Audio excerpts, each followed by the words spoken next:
think that Coach Spurrier is now at Florida and the field is now named after him? Is that something I've even thought about? Is that weird? Or? Yeah, it's something that my parents brought to my attention. I just kind of didn't think it was weird. It's just I got so accustomed to Coach Muschamp, so it's just kind of another game, really. Does his, for Coach Muschamp personally, going back there and all that brings up for him, is that something that y'all worry about, care about, have thought about? I mean, that's something you got to ask him. If I don't think it's, it's not personal. We don't. Right. It's just as football. We got to go down there and take care of business. Their defensive line, do they do more things than anybody you've played? I mean, do they? No, they play a real sound defense. They're really sound up front. In terms of twists and stunts and things like that, I don't think they do more than, say, UMass. They did a ton. Yeah. But they're really sound up front. They're good players. Do you guys expect to see Coach Spurrier before the game? I mean, have you thought about that and what you might say to him? And maybe. That stuff? Say, hey, Coach, how's it going? Yeah, how's the golf game right now? Something like that. Did he say anything to you about that picture from Alabama at the Arby's? Oh, you know what? I hadn't seen him. I hadn't talked to him about that. Reached out or anything? No, he didn't. But I'm sure if I see him, he may mention it. But then again, he may not. You kind of never know with Coach. I know you said that Coach Muschamp didn't really, he hasn't made an issue with this at all, him going back to Florida. Do you guys, on your own, understand what it might mean to succeed down there for him? Absolutely. I mean, it's a big game in the sense that it's a potential championship game. We win this game and some other things happen, we could wind up in Atlanta. You never know. But with Coach, if he's got a chip on his shoulder or something like that, then that's between him and him. He doesn't really reflect any of that energy on us yet. I mean, he's just normal game week preparation and do what we do. I got to go back in the middle of that last answer. Does it seem kind of crazy to think that, hey, if things bounce the right way, you guys wind up in Atlanta? It's just our message this week, and what we're focused on is just taking care of us. And if it happens, great. Let's go. That's why you play the games, for championships. But if it doesn't, we got to keep playing and focus on Sacramento. What do you think the biggest differences have been from earlier in the season to this run that you guys are on now? It's just we have a young team, obviously. We have a true freshman quarterback, true freshman running back, true freshman wide receivers, true sophomore wide receiver and tight end. And it's just that continuity and the growth that happens over time that only happens through playing – is fantastic. And Coach Delman prepped us for a season-long, gauntlet of physicality and things like that. So we're peaking at the right times. So while everybody else might have been, in September and early October, might have been jumping off bandwagons or getting upset, you guys stayed the course and knew eventually things would turn. Absolutely. And I told you guys that. I mean, I've been telling y'all that all season long. I say, hey, stay with us, because we're right on the edge. And, we're still right on the edge. I'm never going to say that we've gotten to a level that we're comfortable, because we're never going to be comfortable. But, yeah, I've been saying that all season. Stay with us. Come on, be patient.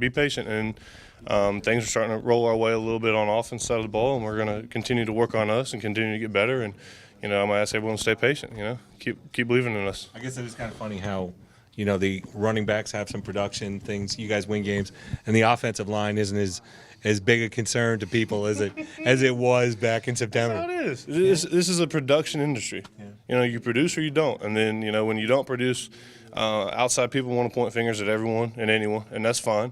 But that's what I said all season long. Hey, stay with us, because we know what we have, and we know how hard we're working, and we know where we need to be, and how we're striving to get there. And like I said, stay with us. Coach Muschamp has mentioned more than a few times that Zach Bailey's having a really good year. Yeah. What has he done? Where has he grown to show the kind of progress he's shown? Zach's playing extremely well right now.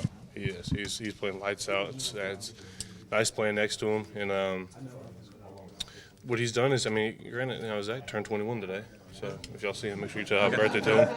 But he's matured. He's seen the game. He's around the game. He knows different looks, and and then you can't substitute but raw power. That man's just a strong man right there. That pull he had against Missouri that Coach Elliott retweeted when he put that safety on the deck. How does something like that go over, like in the film room and everybody's watching it? Oh, we watch it, and give a good old hell yeah to that, and then we move on to the next play. That's awesome to see. You want to see that, and amongst the 5 of us, we kind of have a competition. Who can put people on their backs more in a game, and Zach's been doing well this past couple weeks. Who's winning? I'd say either Corey or Zach. Okay. Granted, they pull a lot more than we do, than tackles do, so they have a few more opportunities. But I'd say either Corey or Zach's winning that right now. Who on the team is most likely to become president? Perry Orth. Why is that? Oh God, Perry's a very diplomatic, very intelligent man. He has strong ideals that line up with certain parties, and yeah, I'll let him tell you where he aligns. But my perception is one way. But he's a cold stone leader, man.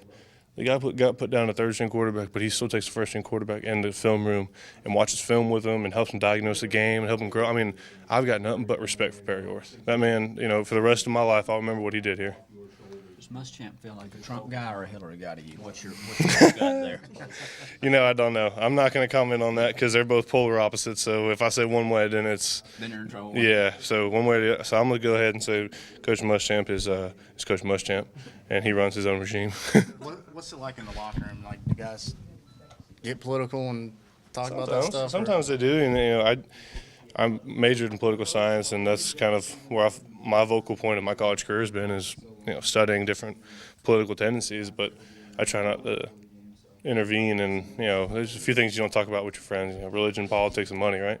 So. Some guys are in there vocalizing, vote Trump, no, man, vote Hillary.